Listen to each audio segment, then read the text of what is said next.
Good morning and welcome to the Really Helpful Club. And this is the latest in our In Conversation With series, where we shine the spotlight on different entrepreneurs, business leaders, leading experts in their field.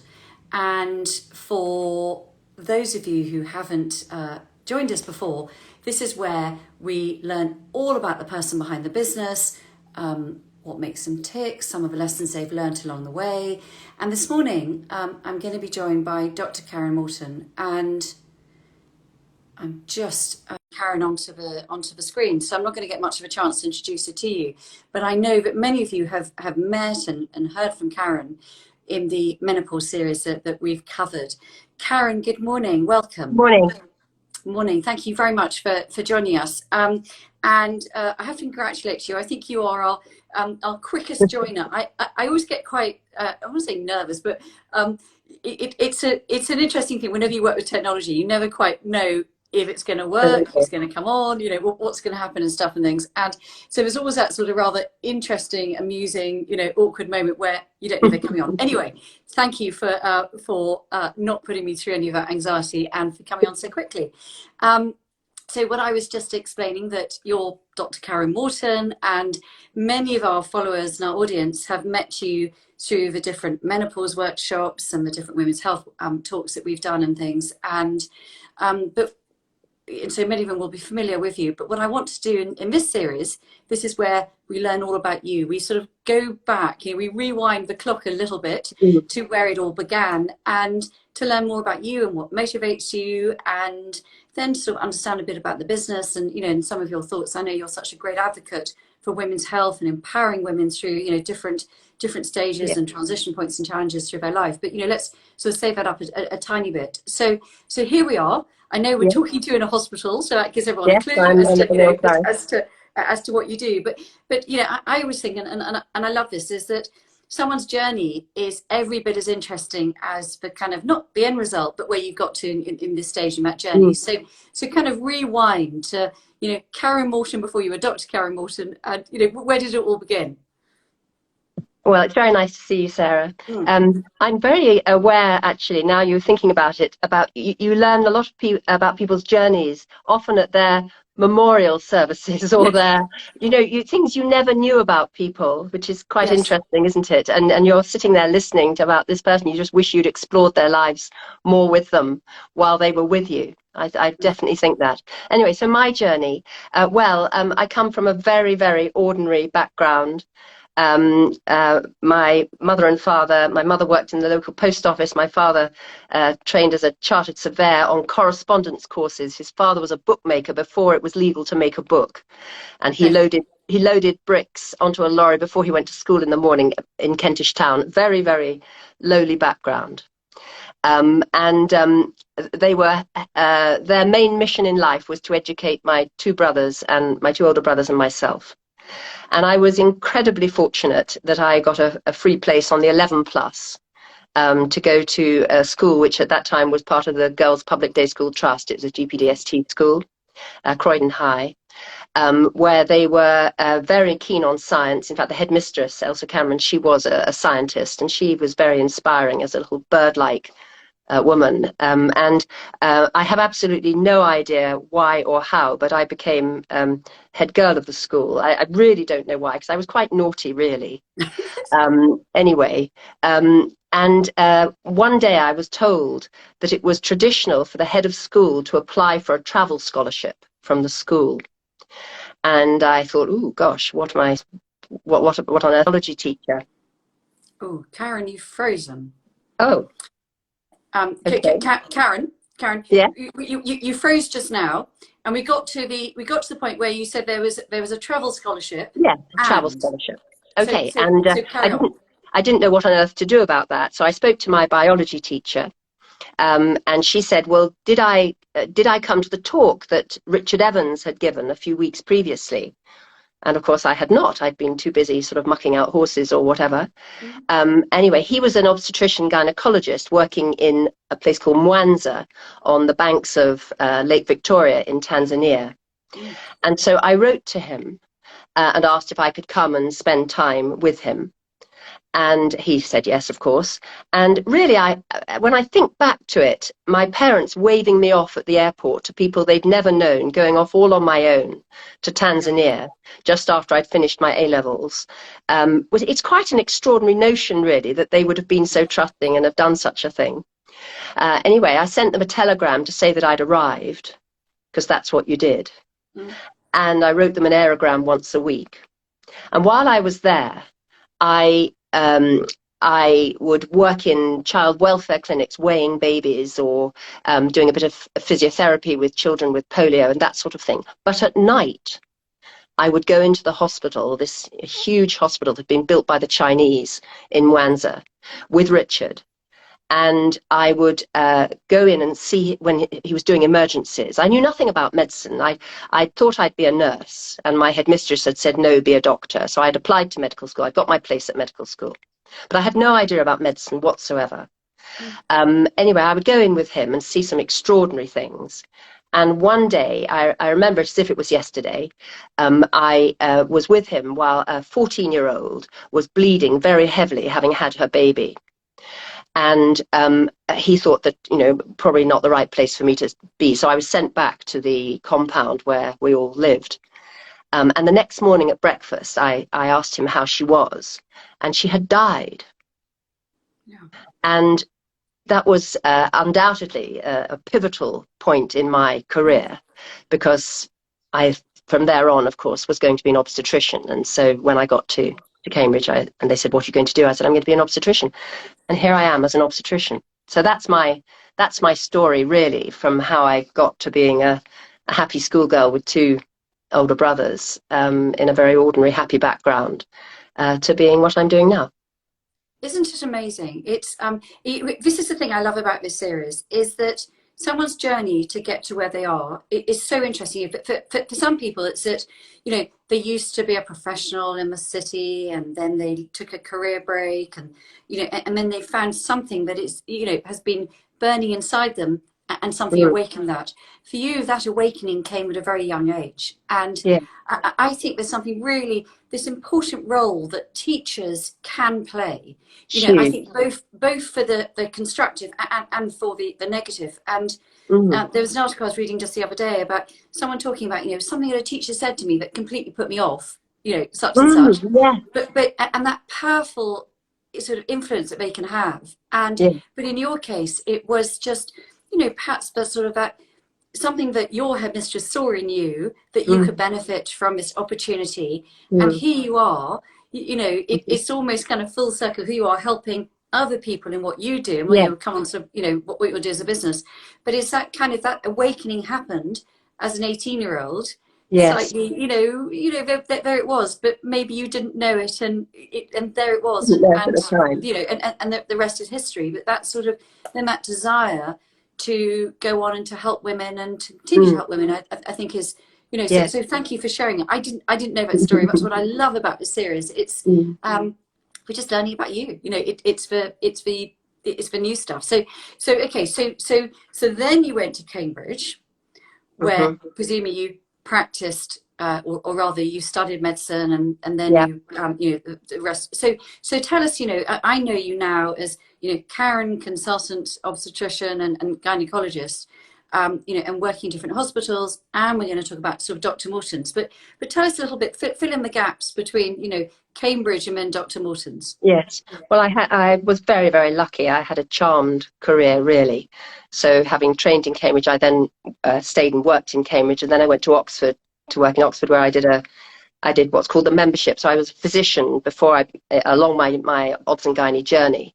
And then I went to St Thomas, Queen Charlotte's in Chelsea, which was the sort of pinnacle of obs and gynae training, and then to St Thomas's as a senior registrar, and then to Guildford, which has been a great gift of a place to work. I love it here. Super, thank you. And then tell us now about Dr Morton's, which is where we we first came across you when obviously we were starting out on the menopause talks, and the importance of the sort of gynecological side of things. But tell us about Dr. Morton's and where that Well, idea came about. Because here I well, hear sort of, it's like sort of conventional, traditional journey into medicine, and then yes, bang, here I yes, am sitting opposite absolutely. an amazing entrepreneur. So, so But tell us how what it is started. interesting is it links back to the original story about my bit of travel. Mm. Because I'm fortunate, I'm healthy, but I never go to the doctor on the whole. My children never go to the doctor on the whole. They've always got somebody to ask Yeah. about things, and I've been blessed with good health. But for so many people, medical matters, sometimes very minor medical matters, are a very paralyzing experience. They feel very intimidated by medical things, whether it's a cough or a cold. Some people just cannot cope with those things. They need medical help. And so I decided that when people were traveling, that many people will have holidays and travel trips spoiled completely by a medical thing. And so I came up with my funny little idea of the Dr. Morton's Gynae Gap Pack. And this came about because I was getting calls from youngsters or their mothers who were patients of mine about their daughters who had their first attack of cystitis in Thailand or diarrhea in Peru. And so they were bleeding or something like that. And so I decided that I could put together a travel pack for these youngsters. And that was where the idea came from. A little wash bag packed full of useful things and instructions, and indeed the ability to call home, to call a doctor at home for that extra bit of advice. Yeah, of course. And from that came the much bigger idea about launching an online platform staffed by very experienced GPs, but uniquely by gynecologists, a whole group of colleagues of mine and myself staffing this online platform to be available to give advice and indeed send medication if it's needed. So it came from that. It came from the travel packs and the realization that people could get help so much more easily if they could pick up the phone. That's where it came from. Amazing. I had no idea. And that again shows you, I guess it's, that because so often we just sort of look at the service, look at the thing almost on the label. This is what you do. This is how you do it. It's that why, which is what is so interesting because it makes so much sense, doesn't it? Because I know that you're the leading provider on women's health in terms of that online service, which is immensely important. So let's drill a little bit deeper into Dr. Morton's then.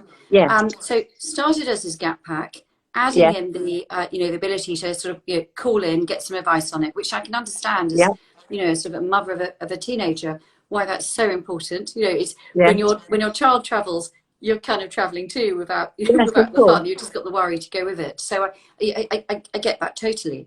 And so how did that turn into the amazing service that it is now? And what other services that you do provide? Well, the design of the platform, I mean, we are a service, of course, but actually I think of us as a tech company because the platform we have designed allows us to be having several lines of business all simultaneously, everybody accessing the same level of quality of care.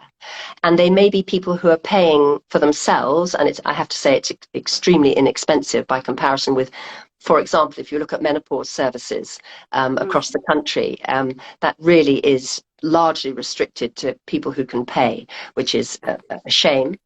And so I'm part of the levelling up agenda, I hope. So it can be people who are paying.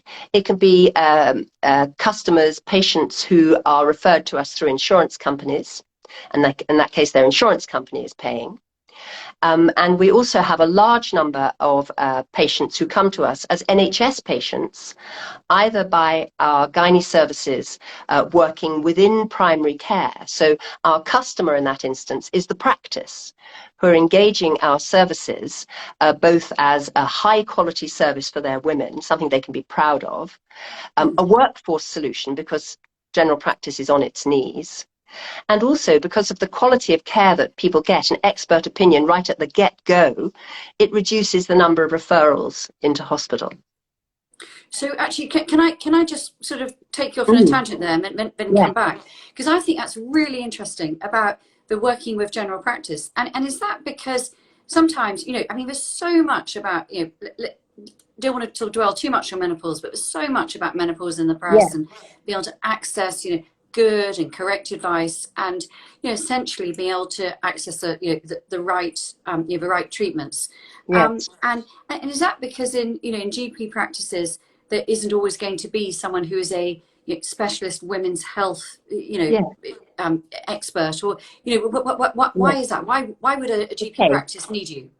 Well, I believe that the model of healthcare within the UK is broken. I think medicine has become too big for primary care. That doesn't mean to say that primary care is not incredibly important, and it doesn't mean to say that GPs are not amazing people. I couldn't be a GP for all the tea in China, Yeah. because medicine is a huge, huge subject. How you could possibly be expert in every area, it's just not possible. And so I believe that the model of, yes, you need GP practices to be able to travel with people who have longer term illnesses, travel with families, travel with people in difficult circumstances, be a guide, be a pointer to access the better care. But introducing specialists within primary care can only be a good thing. So Yeah. rather embarrassingly, you might have noticed, Sarah, that so there's Dr. Mortons, and then we launched tons more doctors from Dr. Mortons, which is embarrassingly Mortons cut in half and turned around. Mortons becomes tons more. Ooh. Anyway, the sort of branding bit is sort of fairly cringing. But anyway, and so we use the same workforce, same doctors, and because our platform recognizes the caller's phone number and brings them into our service by inbound calls. It's not an appointment system. It means all of these ways into our doctors just are seamlessly integrated. So when the screen pops with Sarah Austin, it tells me Sarah Austin, date of birth, postcode, identify the patient, press a button, and all the details of Sarah Austin pop up. But if it's a patient ringing from the southwest coast, from Bognor Regis, who is a Tunsmore patient, it pops up Susan Smith from whichever practice it is in Bognor. And all of the records, all of the information, the consultation details go back to the practice. So it's completely seamless. So the technology aspect is the platform design, which we've designed completely. Yeah, I mean, it's so clever. So if I'm going to come to you through my practice, the practice needs to be signed up to you. Is that? Yes, that's exactly okay? right. So we've got Fantastic. big contracts across West Sussex, and you might be amazed to know that we also have launched on the 8th of June a big contract with Guy's and St Thomas's, my alma mater, St Thomas's. Yeah. Because St Thomas's have thousands of first referrals unseen. Referrals made towards the end of last year, unseen. So we also have a contract where Guy's and St Thomas's are paying our gynecologists, and those patients pop into the workflow in exactly the same way as a patient that has come from Helix Health Insurance or paying for themselves. And everybody gets the same quality of care, same workforce through the same platform. So the platform is really well designed. It's absolutely brilliant, isn't it? And so do you think, for Dr. Mortons, I mean, I know you can help with all all areas of healthcare, as it were, but do you think that your USP, as it were, I mean, you always want to use that word sort of carefully, but your USP is very much around women's health? Yes, definitely. We're unique in this space for offering at affordable price or free at the point of care, if practices purchase our services, direct access to consultant gynecologists. That is unique. There's no doubt about that. Perfect. So I think what's really interesting is, I'm going to sort of slightly put myself in the eyes of someone watching this, is imagine if I thought, well, look, actually, I for whatever reason I want to get access to this service. how would I go about it? Yeah, Would I you just could. contact you directly, or would I try and do this to my GP, or would I try and do it to my insurer, or even through my workplace? What would be your, Well, what's your advice to someone I watching? think if you're in the first instance, you would probably do it yourself. Of course, we'd love you to. If you live in West Sussex, then you could go Mm, to your GP and say, "I'd like a women's gynae health appointment." That's what it's called, a mm, women's gynae health appointment, and they would make it for the woman. But otherwise, you can just go onto Google and Google Dr. Mortons and register as either a subscription patient, which is it's rather a pathetic £10 a month, to be honest. It really is very, very inexpensive, and that's for unlimited calls. And we have a messaging system as well, which works very well, or a pay as you use. As well. The health insurer that uses us at the moment is Helix. So if you're a member of Helix, then you can ask for a women's gynae health appointment with us through them. But otherwise, it will be doing it yourself. But you can canvass your GP practice wherever you are in the country. Please say, have you looked at Tunsmore for providing women's gynae health within your practice? It's far cheaper than the practice employing locums, even if locums were there to be found. So mm. it's a superior service, a specialist service, really very inexpensive. And indeed, there are funds within primary care for extended hours. And I think that West Sussex are using their extended hours monies from the NHS. You could even canvass whoever is the Secretary of State for Health these days. I don't know. I've been writing for a long time to NHS Innovation. But it seems, considering they've spent a lot of money on PPE and all of that, it does seem quite difficult to get funding from them. But it's a no-brainer to me. They should be funding us. Well, thank you so much for sharing that, because I think that will be incredibly useful for anyone watching this. And actually, what's great, we've got quite a few people who've tuned into this, and obviously we will share this later on through our different channels, etc. But I think there's some really important messages coming out from this. Is that, and I want to come on to your passion for helping women and through health challenges in just a second. But I think for anyone watching, perhaps you're a patient of Karen's, you've used her services, perhaps you're a client of Dr. Morton's, or maybe you're one of those people in West Sussex who have been able to access the service. Mm. Please do pop a comment into the chat box. It's really interesting to know, because I think this is, to me, a sort of awakening an interest that is that women in particular will want to know about this, access this. And then the obvious, I think, always be the obvious question, particularly when it comes to healthcare, is how. I want some of that, and we read all about these sort of headlines in the press and things about shortages of HRT, access to women's health challenges and stuff, and and that will be resonating with so many people. It will. But the question always is how. How do I get this? How do I make a difference to me? And as you say, sort of going back to what you were saying earlier on, the debilitating nature of anything. When anything is is troubling you, from the small to the sort of troublesome, it is it's a challenge, and really overrides the rest of what else is going on in your life. And we know, particularly if you're women, we're great jugglers, we're great, and actually we're not very good at necessarily admitting that something is wrong, and we need to look after ourselves. So Yeah. so thank you for that. Do you want to touch on how you help corporates as well? Because I think that is, again, really Yes. important part of what Dr. Mortons can offer. Yes, Helix look after a large number of corporates, so we look after those corporates through Helix. We've been trying with you, Sarah, on a number of occasions to persuade corporates to tackle the menopause agenda, not just with a menopause policy. A menopause policy, to me, is a little bit of a talking shop, a little bit. Obviously, raising awareness is incredibly important, but you don't get a solution through raising awareness. You get expectation, and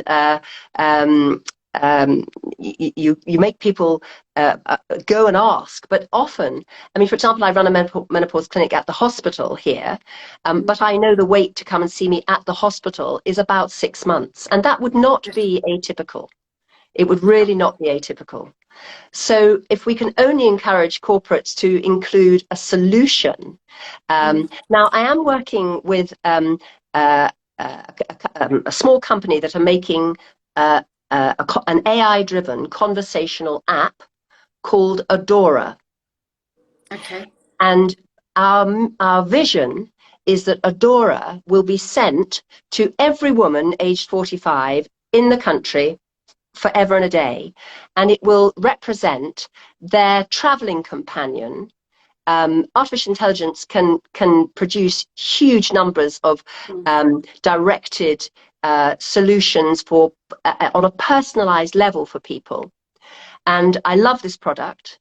And through it, people will be offered consultation into Dr. Morton's as the final solution. So education, a traveling companion, but with a solution at the end of it. And Adora are in talks with a number of very big corporates to get it launched into corporate life before, hopefully, we can get it launched across the country. Yes. Through the NHS, in the same way as you get your poo test for screening for bowel cancer at 60, why would a woman of 45 not get something sent to them through the NHS? Being proactive. That's what the NHS should be about. It's not a national health service really at the moment. It's a national illness service. It needs to be more proactive about education. Going back to my school. I gave a huge webinar very recently to over 200 parents and girls about periods, because my old school have launched a period sort of strategy. Because the very first time that a girl takes a day off school for her period, or doesn't go to a party, or doesn't play in a sports match, the gender pay gap starts there. Yes. It really starts there. It's such a crying shame. It just isn't necessary for even that young woman to be compromised by her reproductive health. And then at so many junctures along her reproductive health journey, of which, of course, menopause is very, very important. But there is fertility, there is miscarriage, there is postnatal depression, there are so many parts along the journey. And if we're going to empower women to achieve, to be their best selves, we need to be approaching it all along their journey. Yes, I couldn't agree with you more, and I would completely concur about starting that education at school, and but educating the boys as well as the girls, and Yeah. because you can see this already, as you say, it is that their first period, their first it's your experience as you navigate your way through life is going to be different, and information leads to understanding, and knowledge can only be empowering. And so I salute what you're doing, well, on so many levels. In Dr. Morton's, there you are, you're providing the solution, but I think in terms of the educational talks you're doing and the awareness build that you're doing is I think is so empowering and inspirational, that how important it is to support and empower women at every stage and every age, and to make sure that we're educating both men and women along the way. Yes, thank you. So Karen, back to you now. As we've talked a little bit about the services. We've talked a little bit about your personal journey and your desire to help particularly women through those health challenges. But what about you as a business? And because here we have, I think there's always a really sort of interesting conversations we have is because you are, I think, so sort of altruistic and sort of led by a sense of vocation, but also you're an entrepreneur in your own right. And the platform, when you describe Dr. Morton's as a tech company, I think is absolutely valid. So tell us a little bit about your journey, I guess, over the last 2 years. We don't want to look sort of too much over the pandemic, but but I guess how things changed for you as we all got sort of dragged into the having to do things more online. How did that change how you ran your business and what you did? Well, I suppose the truth is that it was a bit of a gift in a way of the company. because people realized that accessing health remotely, I mean, if one's heard it once, one's heard it 1,000 times. How do you make a diagnosis without examining somebody? Well, when you're a medical student, you're taught that 80% of the diagnosis is made from the story, the history, the story, 80%. Examination adds about another 10%, and investigations add about another 10%. Okay. Wow. I often describe myself as a detective. I am a detective. So if somebody's come to see me or wants to talk to me about a pain or a whatever, then most crimes are solved from the story, from the sequence of events. You know, who was seen jumping over the fence at 3 a.m. So that's where history taking, which is a joy of medicine, history taking, getting the story, analysing the story. But going back to the technology bit, if I may, I didn't own a computer till I was 28. I was a senior registrar. I mean, I just didn't. And then I bought an Apple Mac, one of those turquoise things. So I have learned a huge amount about technology. I describe myself, I think, on LinkedIn, maybe Twitter, I'm not sure, as a reluctant entrepreneur. I mean, I'm not really certainly not money driven. I'm not really very interested in money in itself at all, except I do want to make it a hugely successful business. It's very important that it is a hugely successful business. I was fortunate enough during my university years to make friends with people who did make significant amounts of money, and I've been trustees on charities and things like that. And I'd like to be able to be altruistic. I've never been able to be altruistic, but I really would like to be altruistic. And so 10% of the shares of the company are in a trust for doing good works. And my I don't know if you're interested, but my chosen charity is a charity called Blue Sky Development. And it's a charity that supports young offenders. And the reason I support young offenders is because my eldest son was a young offender. He's about to become a barrister, so that's all right. But I did realise that journeys are not necessarily as smooth as you might think they're going to be. You just assume your children are going to go to school and be instantly successful and good citizens and everything else. But I think my analogy for this is that young clever women get anorexia. And young clever men sometimes get risk taking, and they go off the rails a bit, however hard you try and keep them on the rails. And I learned a lot about the penal system. I learned a lot about how uncompromising, once you get the wrong side of the line, life is. And so I'm sure if one had not travelled with this boy, this fantastic young man, he might not have ended up where he is now. So I want so much to do something that gives something back. Obviously, I want to give back to women very much, but I'd like to be able to be a huge business success as well. So my reluctance to be an entrepreneur has been trumped by my desire to make this a hugely successful business, successful in terms of its brand, which is expert medical advice with kindness and using words you can understand. So that's my brand of medicine, words you can understand. No, I'm a very ordinary person. I like talking in an ordinary way to women and explaining things, doing drawings and, explaining things. You've seen me do that a few times, Sarah. Absolutely. But I also want to make a difference, what little difference one can make in this very difficult world, to young people who get what I call end up the wrong side of the line, and I'm sure they can be helped back. So I want to be a huge financial success, to be able to be altruistic and do something of that nature as well. Thank you for sharing that. I had no idea, and again, I think it helps us. Is what I love about this series is understanding you and more about you. I think brings everything about you so much more into light, and that I think is so important. So much of today's world is just dominated by sort of social media, putting your kind of your best shiny side first, as it Mm, were, and mm, actually understanding the rationale, the reason, what motivates someone is so interesting in itself. And I think, you know, you shouldn't get lost, you know, mm. in the noise. So, okay, so reluctant entrepreneur, and as you are, and let's hope, you know, you achieve all those aims for all those reasons, which I think are, you know, immensely important. What do you find so far? Because again, being an entrepreneur is a Mm. journey in itself. Yes. What have you found the most?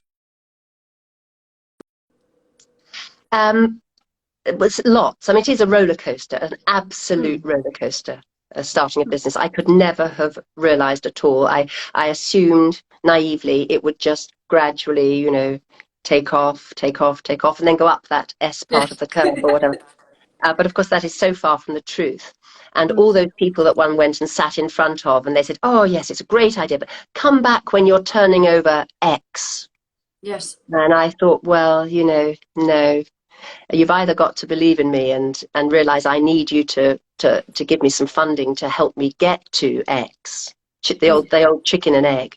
Mm, But anyway, but there have been some fantastically rewarding things. There's one aspect of women's healthcare which is very poorly served, and that's what I'll call low-key infertility, sort of difficulty having a first or a second baby when your periods are simply infrequent. mm, Nothing more major than that. Your ovaries are lazy. yeah. It's not rocket science to work it out. You know, the Mm, sperm are there. They're not the tubes and the uterus are fine, but the ovaries are just reluctant to make an egg once a month. And that can so simply be dealt with through medication. It doesn't require huge investigations. It doesn't require huge monitoring at all. And so we've had now 15 babies through just helping people's ovaries work harder. So if you know of any people, any women who are just struggling to get pregnant and their periods are coming less frequent than every 30 days, then, you know, we can help you really easily. So that's a joy. And people publish on the site the pictures of the babies, and you know, that's absolutely fabulous. But also menopause. I once had women on a Friday night crying on the end of the phone because they just feel such a sense of relief to be able to speak to somebody who's going to listen and help them. Because women get fobbed off, they feel fobbed off. My father used to use the expression of women being putter-uppers. mm, And women are putter-uppers because they're so busy looking after everybody else, particularly at that age of menopause when they are the pivotal person in their family, where the teenagers may well be misbehaving, their parents are elderly, they're trying to hold down a big job, and they're yeah. working very hard. So they really are pivotal, the linchpin of a family, a community, a business. And they just don't feel able to access help for themselves. So to be able to pick up the phone on a Sunday afternoon and speak to an expert and get help, it's lovely. It's really lovely. Completely agree with you. Thank you for that. Um, and what advice would you give? So we get lots of people tuning into these where they're perhaps operating the same sector as you, so they might be thinking, well, do you know, actually, I am in the healthcare sector. I'm feeling so empowered, so inspired about what Karen is saying. You know, that actually this is healthcare for good. This is, you know, Mm, making a difference. But you know, making a difference with an opportunity for you to be able to make a difference, and you know, and to continue what you do, sort of, you know, beyond that. So what advice would you give to someone who's thinking about starting a business? oh, well, you've got to be absolute. Don't give up the day job. I've Yes. never given up the day job. You cannot give up the day job. Mm, But you've got to have an absolute belief.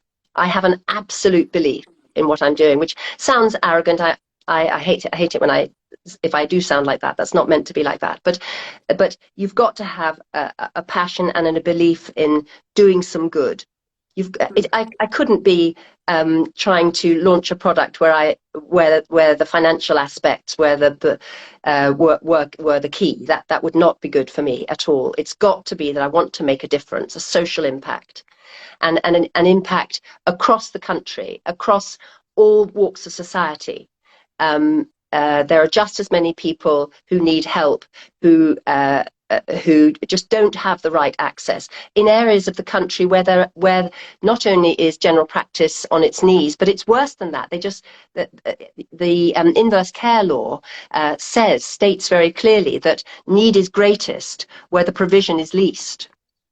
And so this model, our model of care, can address that. So I'm passionate about that. But you've got to have complete tenacity. You've got to roll with the downs. My goodness, I've learned to take the pitches where they say come back with a pinch of salt. It was painful. I took physical pain from being knocked back. The knocks were painful. But then the ups, the successes, the happy patients, the making a difference, is you've just got to thrive on that and see that the vision is achievable, and it's an honourable vision. So you've just got to hold on to it. Gosh, Karen, I could listen to this all day, and I'm so conscious that we've taken up so much of your time, and we feel really grateful to you because I know you've got patients waiting for you. I know you're talking to us from the hospital, but let me just finish with one final question. Is this is a really interesting moment, I think, for Dr. Mortons and for Tonsmore, is that if you've come a huge long way from that student in Cambridge, or that journey starting in that in that sort of makeshift hospital in Tasmania, to to the student, to working in a hospital, to now with this really admirable desire to make a difference, and a realistic way to make a difference to women's healthcare provision, is we roll the clock forward. Maybe it's 1, maybe it's 2 years. I don't know. What's your vision for if we're sitting down having another one of these chats in a couple of years' time? What do you think you'll be telling us, in the rearview mirror? What will have been your sense of success and achievement, and what's left to go? Yes, my sense of success would be that there will be an icon on every laptop in GP surgeries, where if it's a woman ringing in with a gynae problem, that icon can be clicked, and they'll be sent a registration for Dr. Mortons, for tons more doctors from Dr. Mortons, and that woman will have, at the time of her choosing, she'll be able to pick up the phone, dial the 012 123 123 12 number, and she will go through to speak to a gynae expert, just the same as the Helix customers and the paying customers, and that will be universal across the UK. That would be my vision. Karen, this has been amazing. Thank you so much for sharing that. Thank you to everybody that's tuned in and watched and stayed with us. This has been one of our longer chats, and I hope you feel it's been worth it. I mean, it's just been so compelling and so interesting. And for me, Karen, I feel I've learned so much about you. I mean, I knew quite a bit about Dr. Morton's and where you were at this stage, but the journey leading up to that I have found so enlightening. So thank you so much, and thank you for reminding us. I always write notes and notes from these chats and things, but for me, thank you for reminding us that I know you put this in a specific story, but I think this is so applicable for so many of us. But journeys are not necessarily as smooth as you think they might be. What a welcome reminder of that. And also for us as a society, that the gender pay gap starts when a girl first takes time off school because of her period. How important is that? And so thank you, Karen, and thank you to everybody. I hope you enjoyed the conversation.